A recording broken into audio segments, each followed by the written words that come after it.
पीडं नटवर वपु कर्णयो कर्णिकारं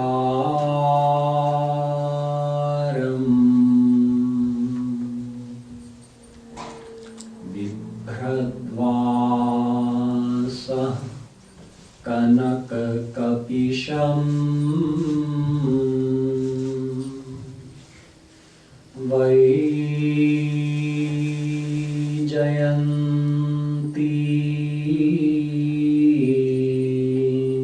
च माला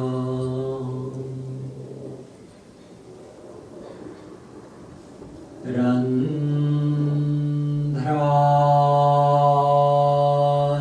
वेणोरधरसुधया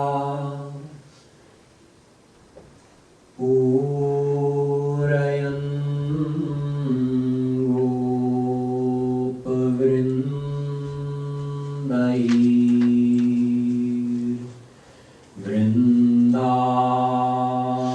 गोपवृन्दैर्वृन्दारण्यं स्वपदरमणम्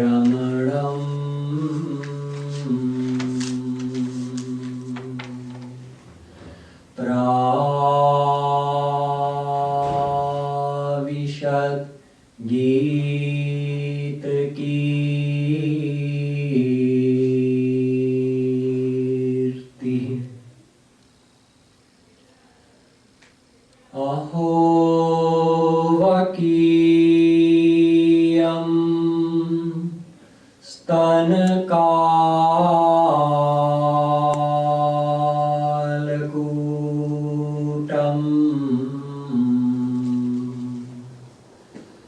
जिघांसयापाययदप्यसाध्वी लेभे गतिं धात्र्युचितां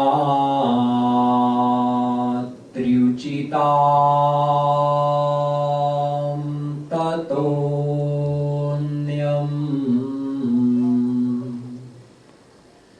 कं वा दयालुं शरणं व्रजेम।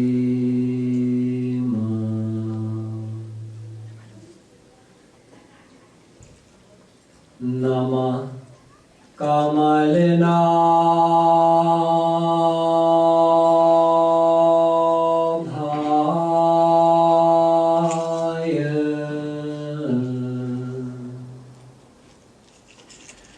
नमः कमलमालिने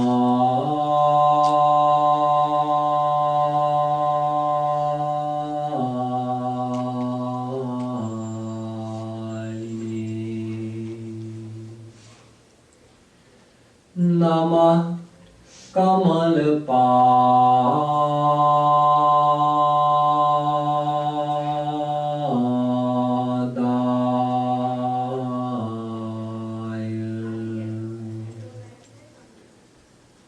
नमस्ते कमलेक्षण।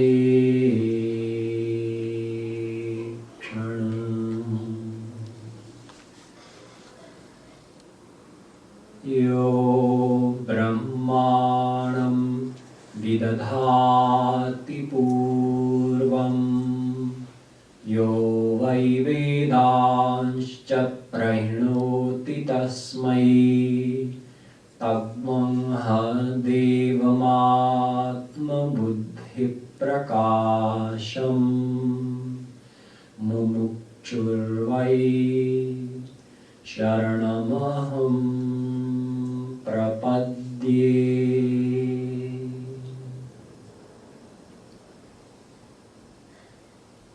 The divine souls. We'll do some Nam Sankirtan for a few minutes, and after that I'll begin this series, the part 2 of the Bhagwatam.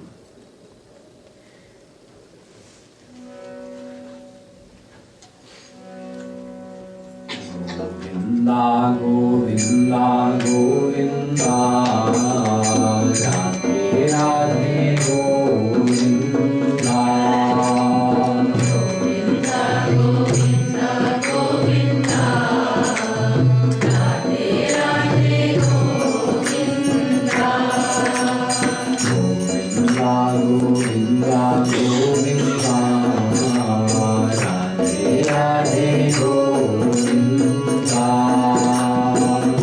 Govinda, Govinda, Govinda, Radhe Radhe Govinda. Govinda, Govinda, Govinda, Radhe Radhe Govinda. Govinda, Govinda, Govinda, Radhe Radhe Govinda. Govinda, Govinda, Govinda, Radhe Radhe Govinda. Govinda, Govinda, Govinda, Radhe Radhe Govinda. Radhe Radhe Govinda, Radhe Radhe Govinda. Radhe Radhe Govinda, Radhe Radhe Govinda. Radhe Radhe Govinda, Radhe Radhe Govinda. Radhe Radhe Govinda, Radhe Radhe Govinda. Radhe Govinda, Radhe Govinda, Radhe Govinda, Radhe Govinda. Govinda, Govinda, Govinda, Radhe Radhe Govinda. Govinda, Govinda, Govinda, Radhe Radhe Govinda. Govinda, Govinda, Govinda, Radhe Radhe Govinda. Govinda, Govinda, Govinda, Radhe Radhe Govinda. Radhe Radhe Govinda. Radhe Radhe Govinda. Radhe Radhe Govinda.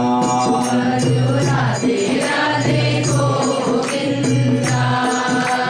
Govinda, Govinda, Govinda, Radhe Radhe Govinda.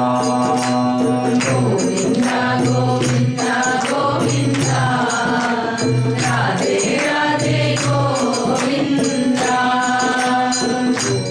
Govinda, Govinda, Govinda, Radhe Radhe Govinda. Govinda, Govinda, Govinda, Radhe Radhe Govinda. Radhe Radhe Govinda, Radhe Radhe Govinda. Radhe Radhe Govinda, Radhe Radhe Govinda. Radhe Radhe Govinda, Radhe Radhe Govinda. Radhe Radhe Govinda, Radhe Radhe Govinda. Radhe Radhe Govinda, Radhe Radhe Govinda. Radhe Radhe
This is the second one-week series that I'm doing on the Bhagwatam. Last year, I talked to you for 7 days on the introductory philosophy of the Bhagwatam.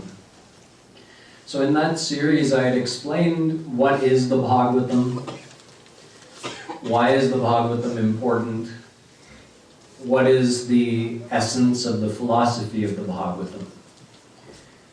So along those lines, I covered some topics like the knowledge of the Bhagwatam is actually the explanation of the Vedas, and it's the essence of the Ved, Upanishad, Brahma Sutra. Ved is the foundation scripture of Sanatana Dharma. So I explained to you that although Ved is eternal and has all the knowledge, there's nothing that isn't in Ved. Everything we need is in Ved, yet Muhyanti yat suraya, even Brahma, who is the first one to receive the knowledge of the Vedas from Shri Krishna, even he, as he's speaking the verses of the Vedas, out of his 4 mouths are coming the mantras of the Vedas when Krishna gave him the Ved, yet he didn't know what he was saying, what was the meaning of Ved. Even Brahma could not correctly understand the meaning of Vedas. So, the Puran is to help us understand the meaning of Ved. Puran means the 18 Puranas. Out of those 18 Puran, the Bhagavat, Srimad Bhagavat, is the Mahapuran. It's the most important, the greatest of those Puranas. So the Puranas are also given to Brahma and to the world through Brahma, so that we can understand the knowledge what is in Veda. So with the help of Puranas and with Shri Krishna's grace, Brahma can understand what is the meaning of the mantras of the Vedas. So he gives that knowledge of Veda to the rishis of the earth planet, and eventually it's produced in a book form. But the Puranas are also there. So Puranas are also eternal. Not only Veda is eternal, Purana is also eternal. Itihas is eternal, means Mahabharata. So the Bhagwatam is an eternal scripture, which is the explanation of the Vedas, and in fact the essence of the Veda and Upanishads. Whatever is in there, the essence of that is in the Bhagwatam.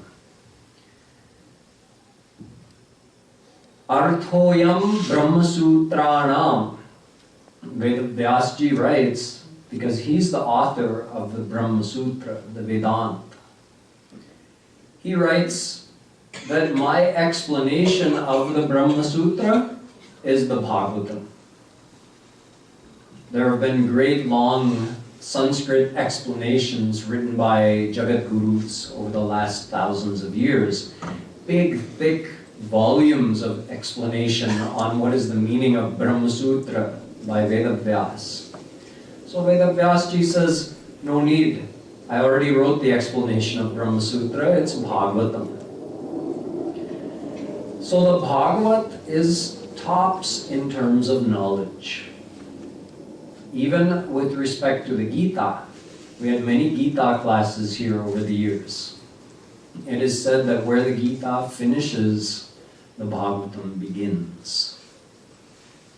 And I explained in quite a bit of detail what that means or why that is said. Basically, you can think that whatever is in Gita is included in the Bhagavatam already, plus more. So what's more is that the Gita only speaks generally about what is our ultimate divine goal.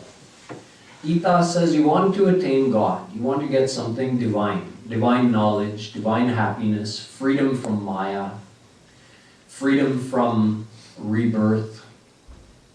You want to get free from all kinds of suffering. So to do that, you have to attain God. Gita goes that far.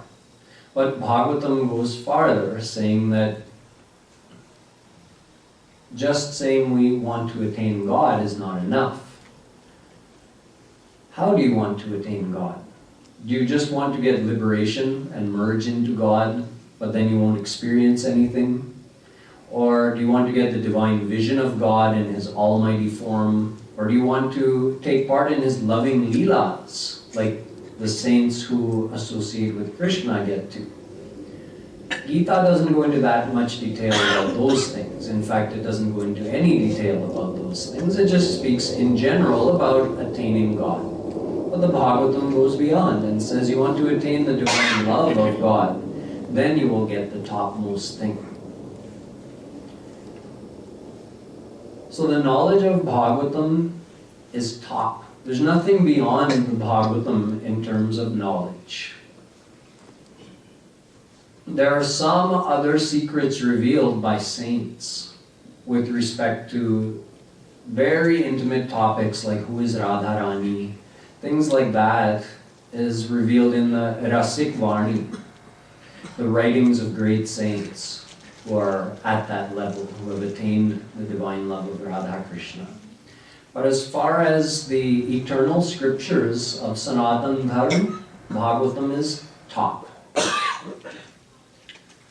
But Bhagavatam is not only top in terms of tattva gyan, in terms of knowledge, it's also top in terms of ras. Pibat Bhagavatam rasamalayam muhuraho bhuvi bhavuka muhuraho rasika bhuvi bhavuka pibat Bhagavatam rasamalayam. Bhagwatam is rasam alayam. It is the abode or the residing place of ras. Ved says, raso vaisa. God is ras. Ras means like the essence of bliss. Bliss means perfect happiness. And the essence of perfect happiness is ras, divine love. So what is that ras? Well, that is God. So Ved says that. But here Vedavyasji is writing, when he says rasamalayam, this is the third shlok of the Bhagavad. He says this Bhagavad is rasam alayam. So Ved tells that God is ras, but that ras is not in the Vedas.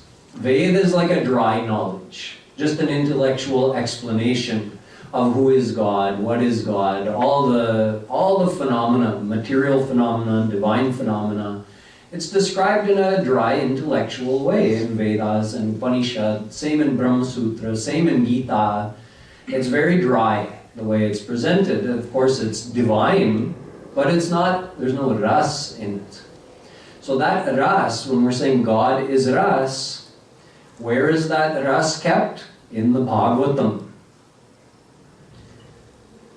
Bhagavat means of God. So in other words, Bhagawan himself is in the Bhagavatam. Shri Krishna himself is in the Bhagavatam. So he is ras. It means he is the nectar of divine love, and that nectar is in the Bhagavatam. See, Vedavyasji had revealed all the knowledge already. Muhyatya jnana sagare. But Bhagavad Mahatmya says, Vedavyasji was still unsettled. He was feeling restless, like his job was not done. He had taken avatar, he's a descension of God, and he had taken avatar on this earth planet for the purpose of revealing or reproducing all of the Sanskrit scriptures. So he had reproduced Vedas, Upanishads in their totality, taught them to his disciples. The Darshan Shastras, he had written Brahma Sutra, the other 17 Puranas, the Mahabharata, the Gita. Imagine one individual producing all that knowledge, 100,000 mantras in Ved, 400,000 shlokas in Puran, another 100,000 shlokas in Mahabharata, 25,000 more in Valmiki Ramayana, which he reproduced. All of that, and yet he was feeling like his work wasn't done. So Naradji comes to him. Naish karmyam apyatyuta bhava varjitam na shobhate jnanamalam niranjanam. Naradji says, Vedavyasji, that knowledge may be the highest knowledge, but if it is bereft of that ras, of Shri Krishna's Leelas, then na shobhate. It's missing something. It hasn't reached the highest thing yet. That knowledge is bereft of ras, then in fact, see later on in the Bhagwatam, remember in the beginning, Sutji answered a question by Shaunakadik, who had said, you know, Sutji Maharaj, you know all the Puranas, all the Vedas, so please answer one question for us. You see, it's Kali Yuga, and the souls of Kali Yuga, they live a very short time compared to other yugas. And as long as they live, they don't remain healthy. Their body gives them a lot of pain and problems. Their mind gives them a lot of problems because the mind of the souls living in Kali Yuga is very distracted. They have trouble focusing. They don't like to undertake too many difficult things. They want things to be easy for them. He's describing the souls of Kali Yuga. And he says on top of this, how can they know what is the right path? There are so many paths described in the scriptures and by saints. So what is the easiest path for the souls of Kali Yuga to follow? So he answered, Savai punsam paro dharmo yato bhakti radhokshaje ahaitukya vyavahita ya bhakti purushottame. He says selfless bhakti is the easiest path, the only supreme dharma, the supreme path for all the souls of Kali Yuga is selfless devotion, selfless bhakti, which means devotion with a desire to receive that ras, not with a desire to, get any worldly thing from God. That is the supreme path, and that is the only easiest path for all the souls of Kali Yuga. This was in the very beginning of the Bhagwatam. And in the very end, in the second last chapter, Sutji, concluding things in his discussion with Shaunakadik, after he related the whole Bhagavad to them, he again says, re-quoting what Naradji had told Vedavyas, Naish karmyam apyatyuta bhavavarjitam na shobhate jnanamalam niranjanam. And he goes on to say, Mrisha girasta hyasati rasat katha na kathyate yad Bhagawan adhokshaja. And vibhryan nadhira. He says, Shaunakadik Paramahans, that knowledge which is bereft of the nectar, the sweet nectar of Krishna's loving Leelas, he says, it is asat katha. Asat, sat means right, true. Asat means not right. So he says it doesn't matter how high that knowledge is. It may be the knowledge of Vedas, Upanishads, Gita, Brahma Sutra. Here, through these words, Vedavyas is condemning all of those scriptures. Not condemning in this way that the knowledge is wrong. No, it's not wrong. But just like you can say, let's say you have a diamond in one hand, and in the other hand you have a clump of dirt. So you could say, ye mithya hai, or ye satya hai. So it means this diamond is the real thing, and this dirt I have in my other hand, well, it's not fake, it's real. But compared to the diamond, it's mithya, meaning what is its value compared to the diamond? So compared to the value of the diamond, this clump of earth is mithya. It's fake. It's of no use. So here, Shaunakadik Paramahans are hearing from Sutji that all this great knowledge of our Upanishads, Vedanta, Brahma Sutra, everything, Gita, since it is bereft of the ras of Shri Krishna's Leelas, so he says it's asat. He also says it's asati, which means vyabhicharini.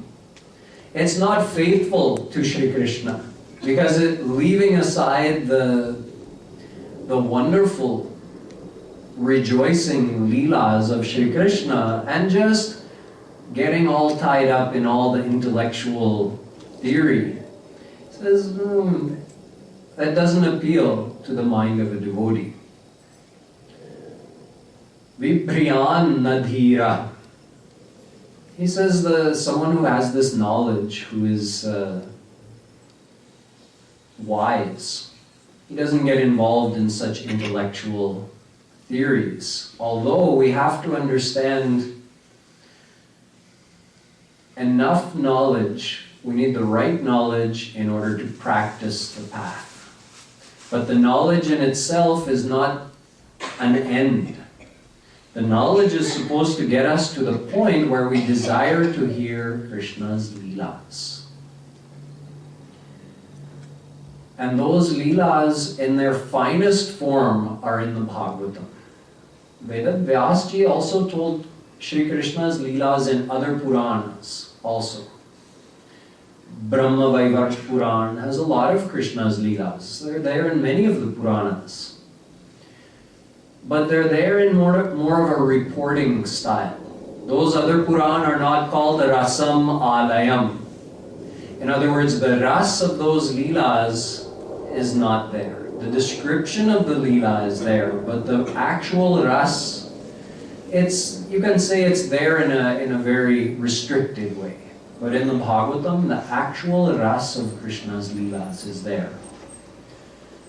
So that is why Vedavyas was not satisfied, even though he had told many of the same Leelas that are in Bhagavatam are told in other Puranas. Yet he wasn't satisfied. So Naradji told him, you have to write Bhagavatam, where you explain all of Krishna's main Leelas, from his appearance to his disappearance, in chronological order, which wasn't done in any other Puran. And keep the ras of those Leelas, imbue the ras of those Leelas in your telling in the Bhagavatam. So first Vedavyasji did bhakti to Shri Krishna, got the divine vision of Shri Krishna. Then he wrote Bhagavatam. And as he told those Leelas, he actually imbued the ras of Shri Krishna's Leelas in his writing.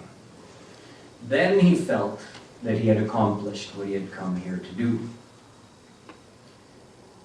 And his own son, Shukdevaji, who already was a Jnani saint, he had all the knowledge of all the knowledges, and he himself was absorbed in the bliss of formless God. So he was already experiencing the bliss of God, yet he left his Nirvikalp Samadhi, his Brahmaleen Samadhi. He left that state of divine absorbment. Why? To hear Krishna Leelas of the Bhagavatam. Imagine, he left Samadhi to go back to Shravan. Shravan comes, then you do Manan, you think about it. Then comes Nididhyasan, when you're starting to get absorbed in thinking about that thing. And then Samadhi, when you become completely absorbed. So he was already in that state of total absorbment in God. Why would he leave that state and come back to Shravan, which means to listen? Because in that state of divine absorbment, we call Samadhi, Brahmaleen Samadhi, the bliss he was experiencing of formless God was eclipsed by the bliss of Shri Krishna's Leelas. When Vedavyasji's disciples came and found Shukdevaji lying in the forest, they sang a verse of the Bhagavatam to him. And even though he couldn't hear a sound in this whole world, the ras of that shlok that they sang actually pierced his samadhi, entered into his samadhi, and he received that bliss of Shri Krishna's divine love, and it awakened him, it evoked his samadhi.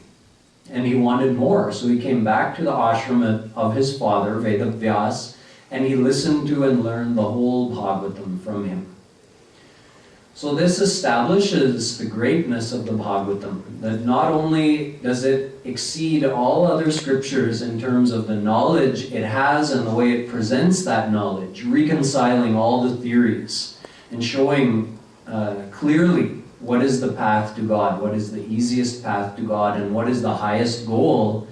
Not only does it do that, but it also has that ras that even saints are looking for. It's there in the Bhagavatam, imbued in those Leelas of Shri Krishna. Now, in the Bhagavatam, it goes in chronological order, not just from Shri Krishna's appearance, it actually starts from the beginning of the universe. And it tells, how God produced the universe, how after that was done, Brahma created our little Brahmand.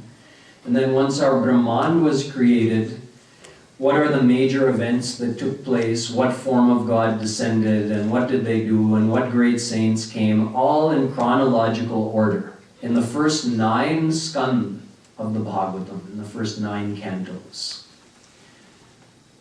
Then in the 10th canto comes the description of Shri Krishna's appearance. And the reason that that comes after all the other description is because all of those other forms of God are included in the form of Shri Krishna.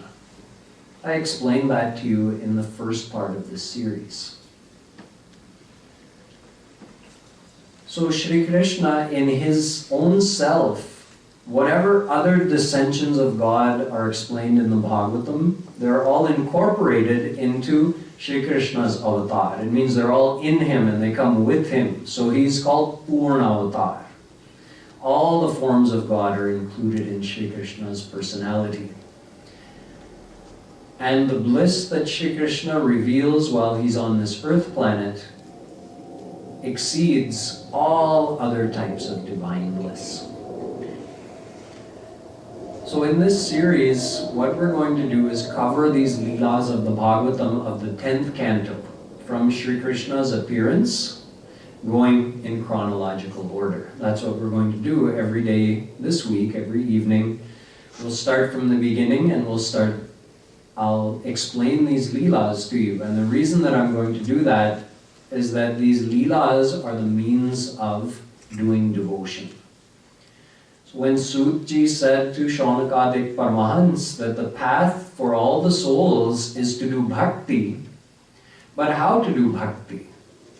So in Bhagavatam it's told, Tasmad Bharata Sarvatma Bhagawan Haririshvara Shrotavyah Kirtitavyascha Smartavyascha Shukadevaji Paramahansa says to Parikshit, these are the 3 main ways to do bhakti. Shravan bhakti, Kirtan bhakti, and Smaran bhakti.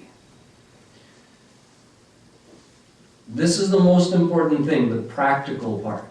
Having the knowledge is important as well, but then we have to do bhakti. So in Bhagavatam, which is the scripture which reconciles all the knowledges, all the practices and paths. So Bhagavatam, if you ask Bhagavatam how to do bhakti, although in one place in Bhagavatam there's Navadha bhakti described, 9 ways of doing bhakti. In another place there's 25 ways of doing bhakti, 30 ways of doing bhakti.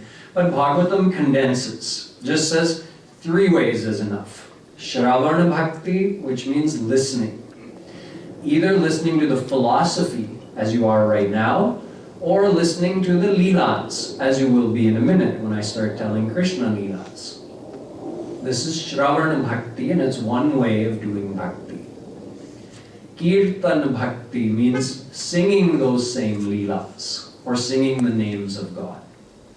And Smaran means lovingly remembering God, either in silence. You can think about his Leelas without singing them, or without hearing someone else describe them. You can think about it in your own mind. Or while you're doing the Kirtan, obviously you should be thinking about God, otherwise it's an empty chanting.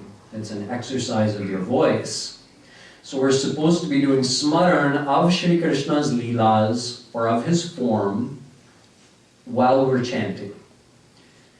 So the Smaran means your mind is engaged in thinking of Krishna, understanding the philosophy, remembering his Leelas. That's Smaran. And then Kirtan means singing from your voice.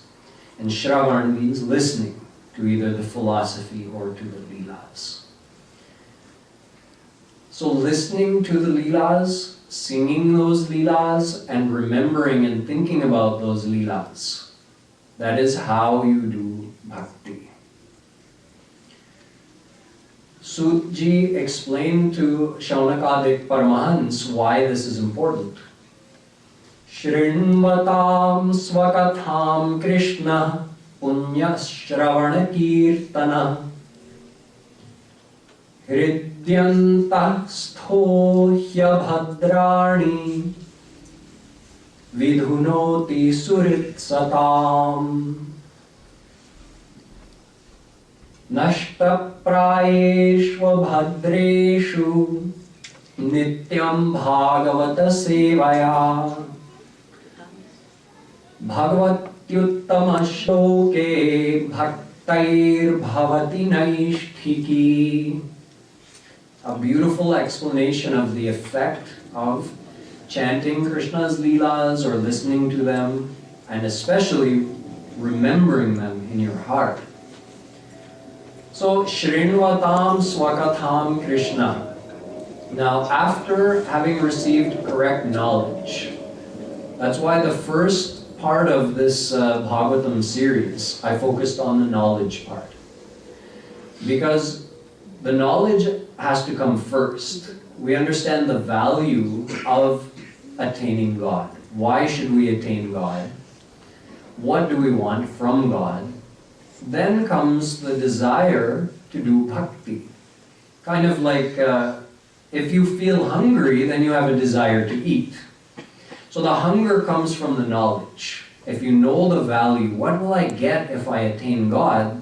Then you have a desire to attain God. So if you have a desire, that means you're hungry. And if you're hungry, then you want to eat. So that wanting to eat, that means you want to do bhakti. You want to follow the path to get to God. So we need that knowledge, then comes the desire to do bhakti. So it means the next thing that comes is a desire to hear Shri Krishna's Leelas. So what happens when someone starts listening to those Leelas? Their heart purifies. Vidhunoti. We have many impurities in our heart. All our past lives, all the thoughts we've had, all the actions we've done, many of them were wrong, negative, bad. All of that pollutes our heart. Many of the things we've done and thought in this life pollutes our heart. All of that is stored in here. And in the same heart, we want to receive God's grace. So first we have to clean that out, then God can come and sit in here. It's like if I called you for satsang, but we didn't have a room like this for you to sit. I said, come and listen, I'm going to tell you something about God. And there was no place for you to sit. You would say, why did you call us all here for satsang? You didn't even prepare properly so we can all come and sit somewhere. In the same way, we want God, but where is God going to come? There's too much garbar in here. We have to clean that out. So how do we clean it out? Sutji says, listen to Krishna's Leelas. Bring his Leelas in here. Then that starts cleaning out all the worldly desires, worldly attachments, all the past pop that we've done, all of that gets vidhunoti. It gets cleaned out. And as that gets cleaned out, what happens is Krishna himself enters into your heart. So you can say his Leelas enter into your heart, and Krishna enters into your heart, and that gradually cleans everything out. And bhaktair bhavati naishthiki. You develop real bhakti through that. As the heart purifies just through listening to Krishna's Leelas. Real bhakti means affinity. Affinity means like a melting of the heart for someone that you love. That happens for Krishna when you get real bhakti. And that develops through remembering his Leelas. So this is the value of remembering the Leelas. Yatha yathatma parimrijyate sau mat punyagatha shravana bhidhanai. Shri Krishna says to Uddhav, in the 11th canto of the Bhagwatam, that by listening to my pure divine Leelas, what happens? Tatha tatha pashyati vastu sukshmam chakshuryathaivanjana samprayuktam. A person's heart is gradually purified, and he more and more realizes the presence of Shri Krishna. So in the beginning, it's like a very faint feeling and probably a very faint affinity in the heart, but that feeling of love for Krishna intensifies. And the realization and experience that he's right here with you, that intensifies. How? Just by listening to and remembering his Leelas. So before I start telling you Krishna Leelas, I want to make sure of one more thing, that we all understand the purpose of this and how we're supposed to take it in our mind. Those Leelas are never for intellectualizing. Intellectualizing means like some scholarly people, academics. They look at Krishna's Leelas or Ram's Leelas, and then they ask, why? Why did this happen like this? And then they try to come up with a reason. Or they try to find allegorical meanings for the Leelas. Allegorical meaning, let's say some scholar says, oh, Ayodhya didn't actually exist. Ayodhya is your own heart. So Ram is supposed to live in your heart. That's what it means he resides in Ayodhya. No, that's called Namaparad. It's a spiritual transgression to allegorize God's Leelas. It says in Ramayana, God himself, Ram himself, came on this earth planet and lived in a city called Ayodhya, the same city that's there today. So we don't need a scholar to give us any more meaning to it than that, other than it actually happened. Not that there aren't reasons behind everything God does, but it's beyond our understanding from where we are. Just like, imagine a 3-year-old, if everything he sees his mother and father doing, he says, Daddy, why did you do that? Mommy, why did you do that? They can't explain every little thing to him. When he grows up and his intellect develops, then he can understand why his parents do what they do. And they could explain it to him at that point, but not when he's 3 years old. Similarly, if we keep asking, oh, why did Krishna do that? Why did he do that? Why did this happen? Why did that happen? Then we're actually missing the point of the Leelas altogether, because those Leelas, remember, they're rasamalayam. We're supposed to drink the ras of those Leelas simply by remembering them. We're not meant to intellectually analyze it. That just, it's like, it removes the experience part altogether. You end up staying up in here instead of in here. So the Leelas are meant to be taken in here. They're not meant to be analyzed up here. Brahma himself, even though he has a divine intellect, he did a Leela with Shri Krishna to explain this very point to us, or make it obvious to us, that anyone could understand. See, Brahma became confused seeing a childhood Leela of Krishna. Seeing that, because he was thinking, oh, Krishna is Supreme God and he's on the earth planet. Let me go and see, what is he up to?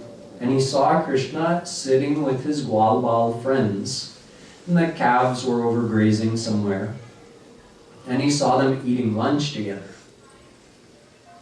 And the manner of their eating lunch was like you would expect from a bunch of young boys. Talking, laughing, sharing food together. You know, it was just such a loving, intimate scene. But Brahma got confused, thinking that here I just saw Krishna actually take food out of the mouth of one of his friends and eat it. Would God do such a thing? It doesn't seem right. So he got confused. That is Krishna really God? Why is he acting in such a childlike way? And then he tried to test Krishna, but then it ended up being Brahma who got tested. And then he realized his mistake, that, oh, I applied my intellect in Krishna's Leelas. I asked why. Why is he doing that? So he showed that if he can't understand Krishna's Leelas with his intellect, then why should any ordinary soul make that attempt? When Parvati, at that time she was called Sati, when she and Shankarji, they came to have the darshan of Bhagwan Ram while he was in the jungle looking for Sita. Re vriksha parvatastha girigah nadata vayuna vijyamana ramoham vyakulatma dasharath tanayah shoka shukrena dagdha bimboshthi charunetri suvipula jaghana baddhanagendra kanchi ha sita kena nita mama hridaya gatam ko bhavan kena drishta. Valmiki Ramayana. What did Sati see Ram doing? In separation from Sita, missing her so much, he was asking the mountains and the trees and the plants, have you seen my Sita? Kena drishta, have you seen her? Did she walk by here? Which way did she go? So Sati thought to herself, Jo Brahma Vyapak Aj Akal Aniha Abheda Soki Deha Dhari. She says, but I'm confused. On one hand, Ram looks like an ordinary man to me. He's the son of a king. And he's grieving for the loss of his wife like an ordinary person would, or you can say even looking even more worldly than an ordinary person, because he's in so much grief that he doesn't even, organize a proper search. He's just asking the trees and the mountains. So on one hand, I'm seeing that, and on the other hand, I'm seeing God Shiva, who I know is God, who's bowing down, doing namaskar to him and saying, oh, look at Supreme God, Ram. So is he God or is he an ordinary man? He says, as Parvati says, as far as I know, according to the description in the Vedas, God is omnipresent. Yet I see this Ram at one place. God is not attached to anything. Yet I see him grieving for the loss of his wife. So I don't think he can be God. No, maybe he is. Oh, let me test him and find out. So she came, took the form of Sita, because actually Parvati herself and Sita are one. So Parvati came, Sati came and took the form of Sita, seeing where Ram and Lakshman were going to walk by. And as soon as Ram saw Sati sitting there in the form of Sita, he wasn't fooled one bit. He said, oh Mataji, what are you doing sitting here all alone? Where is Shankar? Then she realized her mistake. She had applied her intellect in analyzing Ram's Leelas. Bhakte tu Bhagawan Prabhu Ram dhare utanubhup kiye charita pavan param prakrita nar anurup. Prakrita Nara Anurup. Oh Ram, you come here on the earth planet and you do Leelas just like an ordinary man would. In other words, your actions look ordinary to an ordinary person. But they're not. Kiye charita pavan param. Your actions are supremely purifying. Soi gun gai bhagat bhav tarahi kripa sindhu janhit tanu dharahi.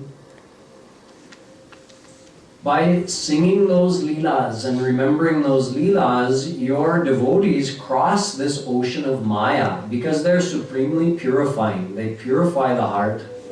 And simply by remembering these Leelas, a devotee can cross the ocean of Maya and attain God's divine love. So that is how we should take the Leelas, that they're that great, they have the power to do that. And we shouldn't intellectualize them. We should take them at face value and simply bring them in our heart and see what do we get in here when we lovingly remember those Leelas, faithfully remember them. And if we have a curiosity about why this happened or how this happened, we can get that question answered when we get to Krishna's level. See, Krishna performs all of his Leelas with his Yoga Maya Shakti. Aghatita Ghatana Patiyasi. This Yoga Maya Shakti gives Sri Krishna the power to do anything. Karmanyani hasya bhavo bhavasyate Durga shrayo thari bhayat palayanam Kalatmano yat pramadayuta shraya Swatman rate khidyati dhir vidaniya. This is from the Bhagwatam, and Brahma is saying, khidyati dhir. Even the greatest intellectual, the greatest scholar, if he tries to analyze your actions, Krishna, khidyati, his intellect fails in that task. Why? Because you perform all your actions through Yoga Maya. See, through Yoga Maya, he can do ulta karma. Karmanya nihasya bhavo bhavasyate. It means, Krishna, you have no desire, yet you are performing karma. It's ulta. We souls, we don't perform any karma without a desire. Prayojana manuddishya mandopi na pravartate. Darshan Shastra says, no one does anything without some aim in mind. So you have a desire, and according to that desire, you do your action, because you want to get something. But, O Krishna, Brahma says, you have no desires, yet we see you performing karma. You do so many actions, you create the universe. You take avatar, you do so many things while you're here. You got married to 16,108 queens, had 10 children with each of them. Why are you doing all of this? Fighting Mahabharat war? You have no desire of your own, yet you're doing all this karma. So Brahma says, khidyati. If someone tries to understand it, they can't. You are unborn and eternal.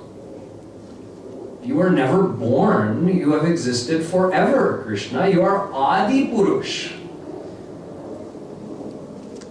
Tamekam Govindam Satchidananda Vigraham, Ved says, and Brahma says in his Brahma Samhita that Govindam Adi Purusham Tamaham Bhajami. You are Adi Purush, O Govinda, Krishna.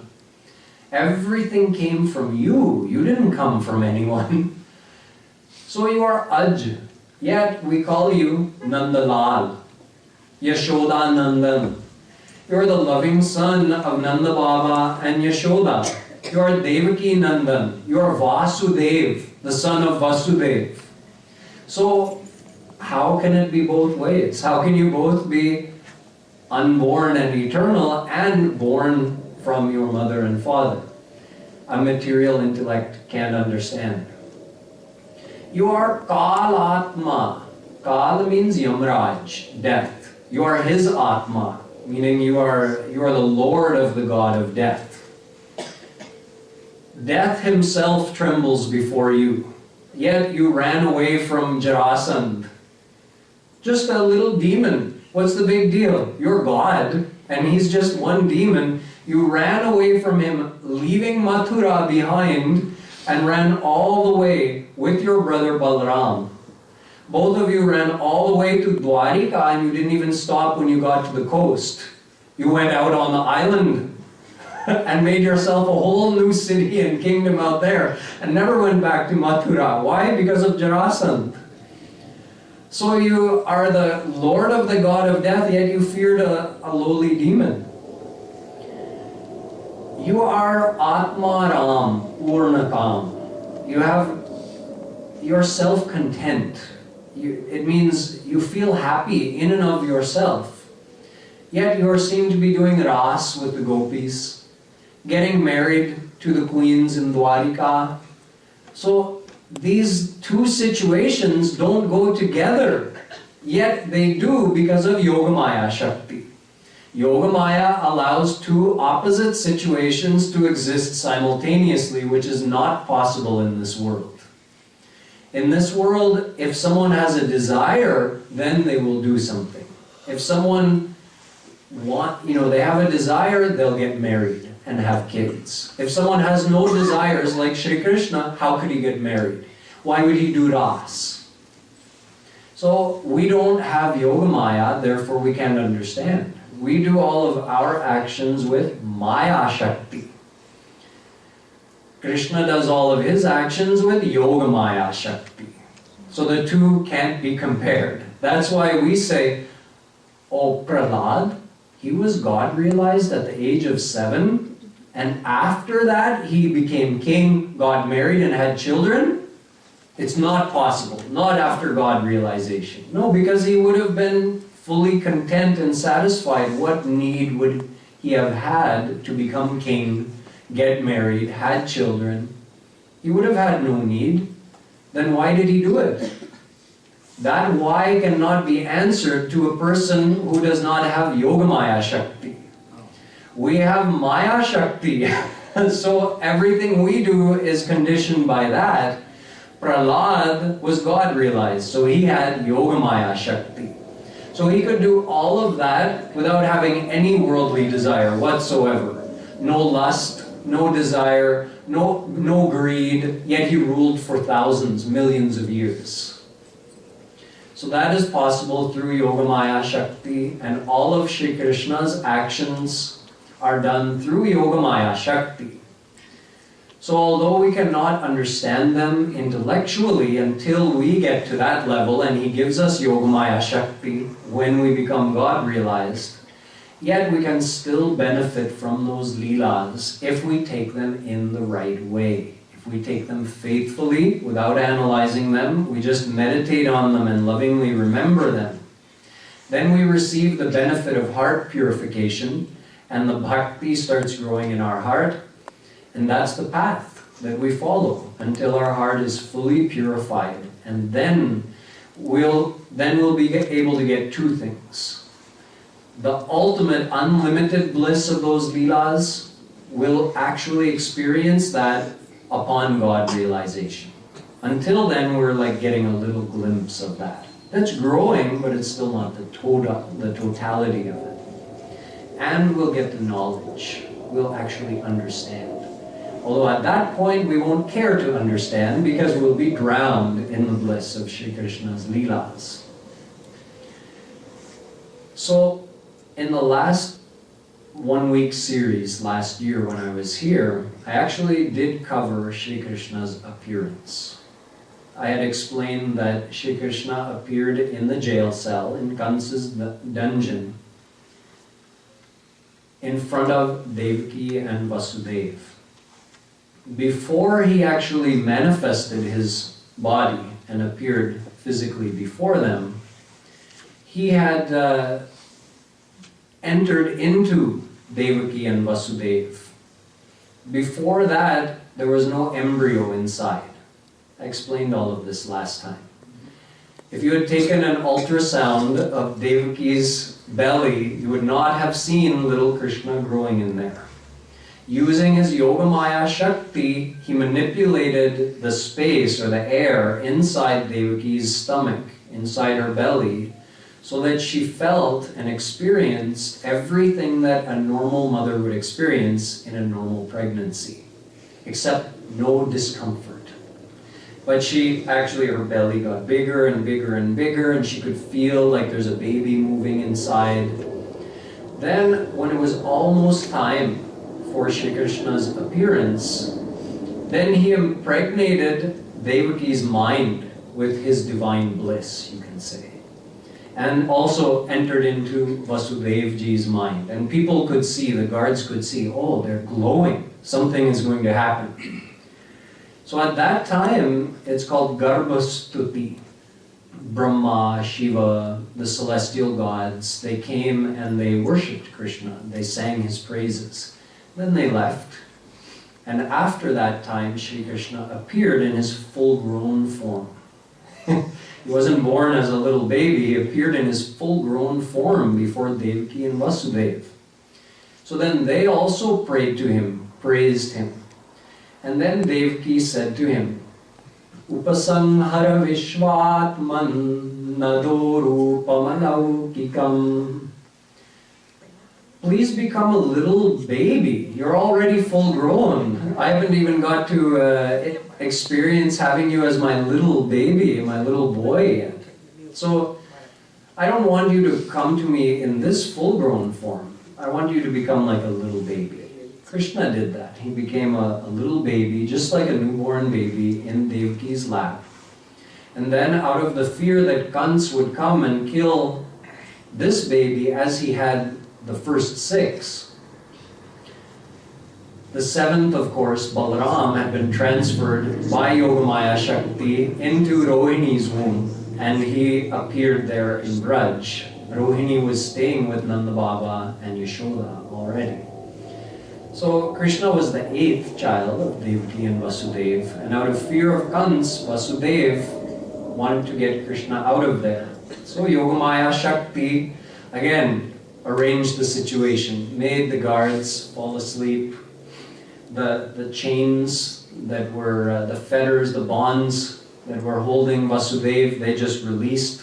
The locks of the jail opened, and Vasudeva put young baby Shri Krishna in a basket and just walked out. Just like nothing, just walked out of the jail. All the guards were asleep, all the doors opened for him. It was raining, pouring down rain outside, a terrible storm. And when he got to Yamuna, of course it was August, which is the flood season, rainy season, so Yamuna was overflowing her banks.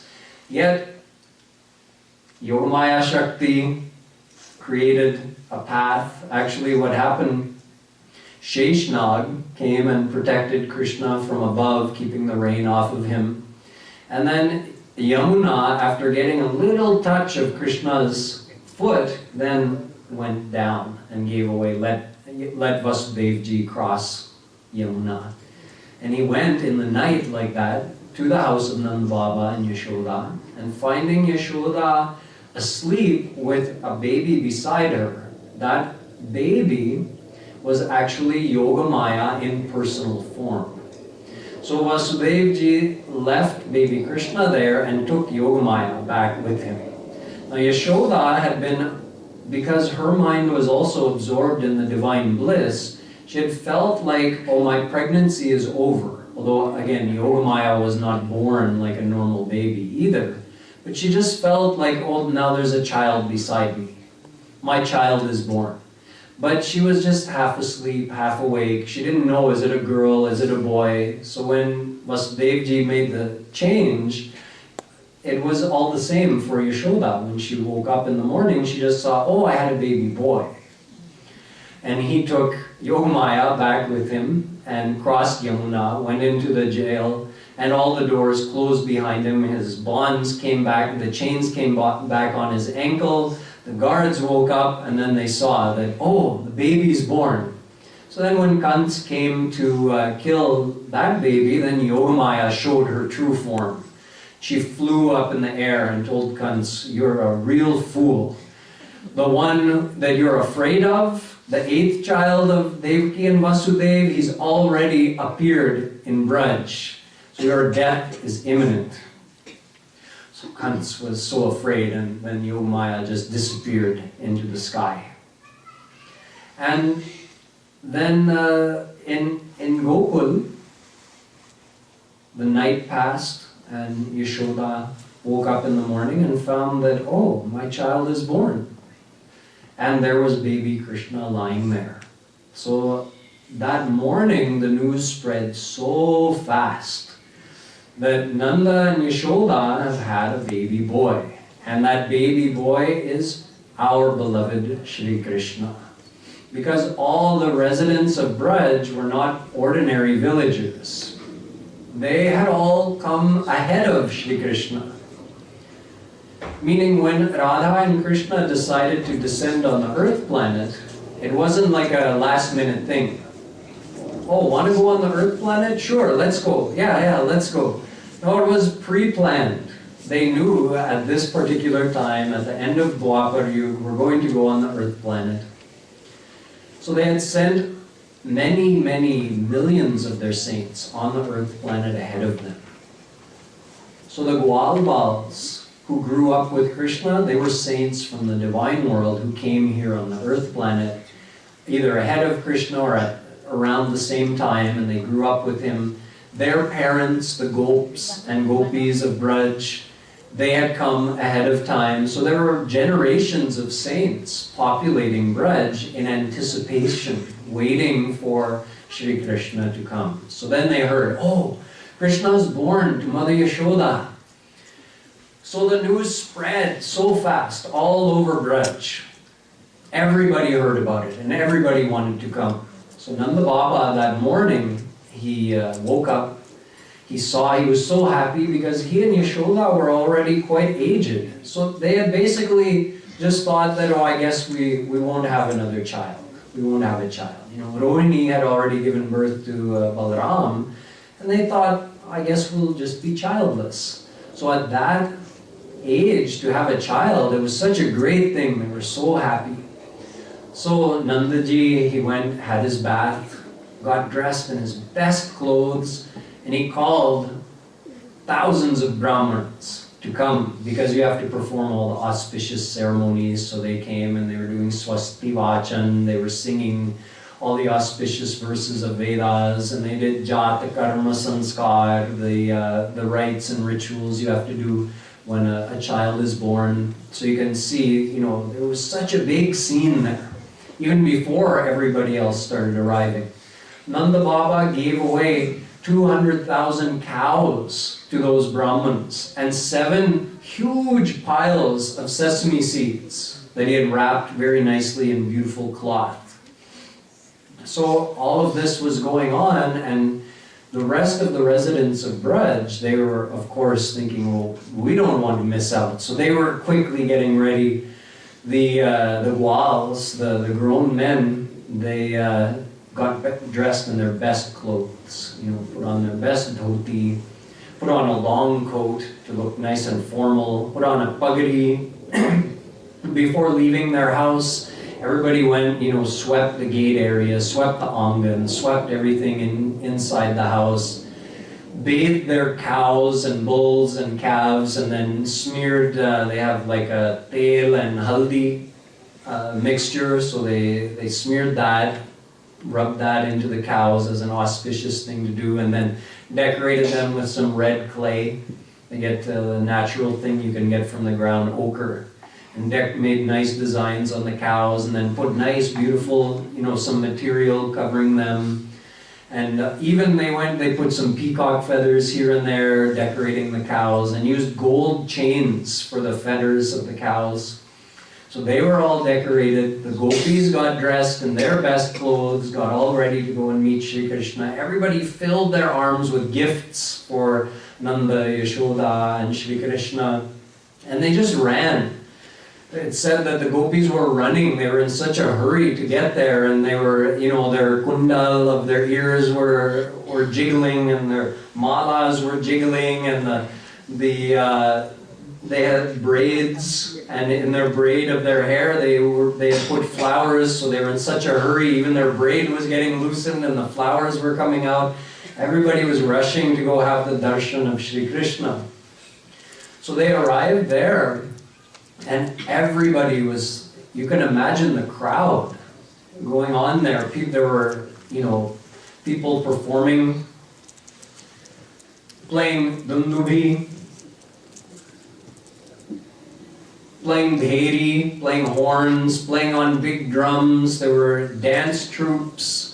There were, troops singing, performing. It was such a great, loud, festive occasion. So the gopis came and offered their presents. The gopis came and offered their presents. Everybody came and had darshan of Shri Krishna. The men were so happy, they started taking milk, dahi, water, ghee, makhan, and they just started throwing it on each other, like it was holy, you can say. Throwing it on each other, smearing it in each other's faces. The gopis had like some water with some chandan mixed in, and they were just going and sprinkling that on everybody. So you can imagine inside the big huge house of Nanda and Yashoda, outside the house, everywhere around, just people milling around. Some coming in to get darshan of baby Krishna, some having gotten darshan coming out, people throwing dahi and makhan on each other, throwing water on each other, everybody singing, dancing, enjoying the festival of Shri Krishna's birthday celebration. So this was the scene that very first morning that Krishna had come to Braj. So from that morning forth, for every day that Shri Krishna was in Braj, you can say that that festival never ended. The joy, the festivities just went on. The Leelas changed, but that sense of excitement that everybody had in Braj, that went on from the day Krishna appeared through all of his Leelas. So after that, a few days after Shri Krishna's appearance, Nanda Babaji, he had to go to Mathura to give the tax, the yearly tax to Kants. And while he was away in Mathura, something amazing and almost terrible happened in Braj while Nandaji was away. So what that was that happened on the 6th day after Shri Krishna was born, I'll tell you tomorrow, as well as the other Leelas that came after that. So now we're going to sing a Leela, which is actually put in the form of a song by Jagadguru Shri Kripalu Maharaj, describing Krishna's birthday celebrations in the house of Nanda and Yashoda. So someone can distribute those sheets. You just did Shravan of the Leela of Shri Krishna's birthday celebration. So now we'll do Kirtan of that, and while we're doing the Kirtan, do Smaran. You should be thinking deeply about this Leela, imagining what would it have been like to be there. In fact, you can experience a little bit of the ras of that through this Leela, depending on your own faith of your own heart. Nanda Mahar Ghar Bajat Badhai,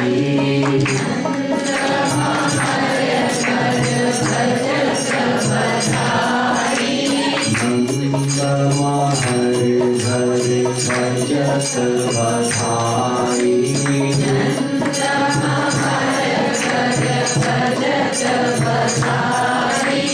Ghar Bajat Badhai, Nanda Mahar Ghar Bajat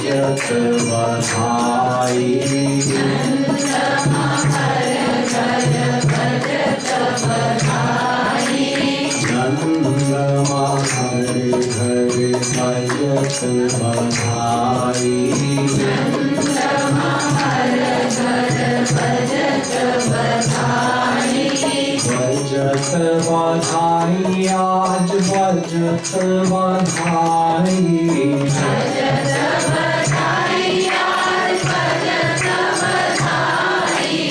Bajat Badhai, aaj Bajat Badhai, Bajat Badhai, aaj Bajat Badhai, Nanda Mahar Ghar Bajat Badhai,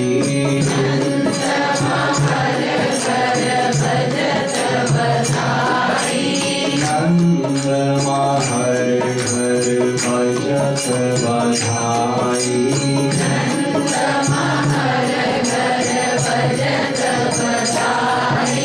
Jayo Put Aaj Nanda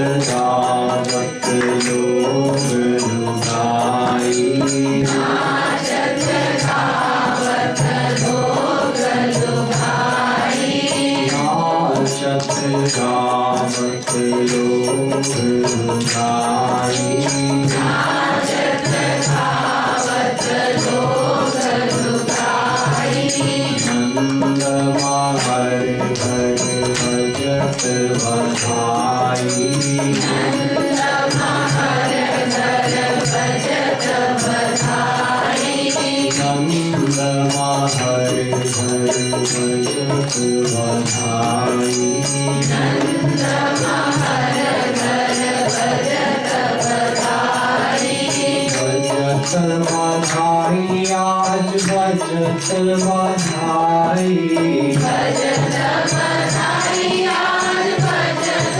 बधाई भजत बधाई आज भजत बधाई भजत बधाई आज भजत बधाई नंद हर घर भजत बधाई नंद हर घर भजत बधाई नंद हर घर भजत बधाई नंद हर घर भजत बधाई दूध दही माखन की कालो दूध दही माखन की कालो दूध दही माखन की कालो दूध दही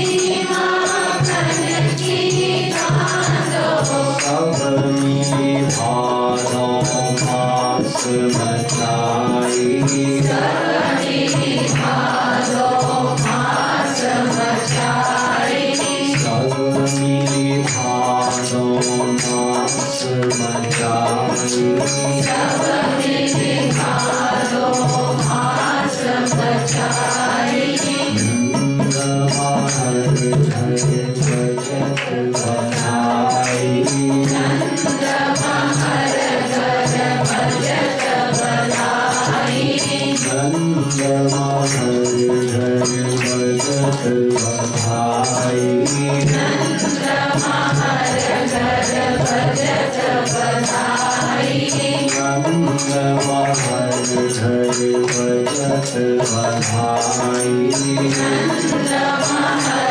घर भजत बधाई भाजत झांझ मृदंग उपंगरी भाजत झांझ मृदंग उपंगरी भाजत झांझ मृदंग उपंगरी भाजत झांझ मृदंग उपंगरी वीणा वेणु शंख शहनाई वीणा वेणु शंख शहनाई वीणा वेणु शंख शहनाई वीणा वेणु शंख शहनाई नंद हर घर भजत बधाई नंद हर घर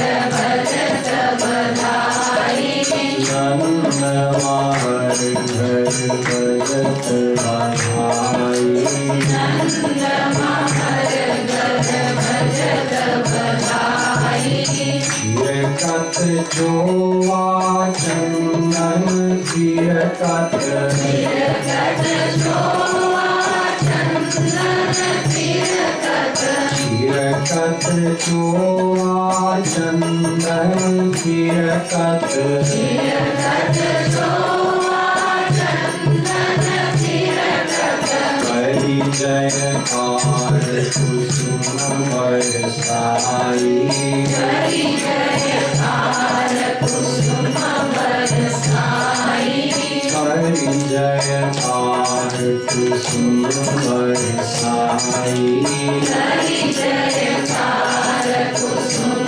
बरसाई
बोलो कृष्ण कन्हैया लाल की जय।